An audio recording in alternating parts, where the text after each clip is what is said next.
A quiet evening in the heart of Hong Kong turned into a nightmare when the residential complex known as Harbour Heights Tower became engulfed in flames. The building, famous for its densely packed apartments and vibrant community life, had never seen a disaster of this scale. The fire began subtly, almost invisibly, but within minutes, smoke poured from the lower floors. The origin of the blaze remained unclear in the initial hours. Residents first noticed a sharp smell of burning plastic, followed by flickering lights. Many assumed it was just a temporary electrical disturbance, common in older buildings. But then came the sound that no tenant ever wants to hear, the shrill fire alarm echoing through the hallways. Families rushed to their doors, confused and frightened. On the 8th floor, Mrs. Lau grabbed her 2 children and tried to make her way to the stairwell, only to find heavy smoke already filling the corridor. Panic set in quickly. People began shouting warnings through the halls, urging everyone to move faster.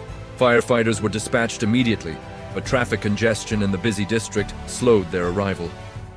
By the time the first engines reached Harbour Heights Tower, flames had already spread to multiple floors. A strong ocean breeze that night fanned the fire, making their job even harder. Inside, visibility dropped to near zero. Residents covered their mouths with towels, shirts, anything available, to filter the air. The heat grew unbearable. Many were trapped behind jammed doors or blocked hallways. It became a race against time. On the 12th floor, a group of university students attempted to break through a sealed fire exit that hadn't been maintained for years. Their teamwork saved 3 elderly neighbors, but the smoke was overwhelming. And they knew they had only minutes before the floor collapsed. Firefighters stormed in, splitting into teams to rescue survivors. Their helmets glowed in the fiery haze as they guided frightened residents to safety. But the fire refused to be tamed. Electrical wiring inside the walls kept reigniting new pockets of flame. Outside, crowds gathered behind police barricades. Family members screamed names into the night, desperate for news. Ambulances stretched down the street, waiting for survivors. The air smelled of ash, fear, and loss. As the structure weakened, part of the east stairwell collapsed, cutting off an entire section of the building. Firefighters redirected their resources, shifting to crane-assisted rescues at the windows. One firefighter, Captain Wei, spotted a child waving frantically from a broken window on the 14th floor. Despite intense heat, he scaled a ladder and pulled the child to safety. A moment later, the room behind them burst into flames. Hours passed with no sign of the fire slowing. Reinforcement teams arrived from neighboring districts. The operation became one of the largest emergency responses in Hong Kong that year. By dawn, the fire began to weaken.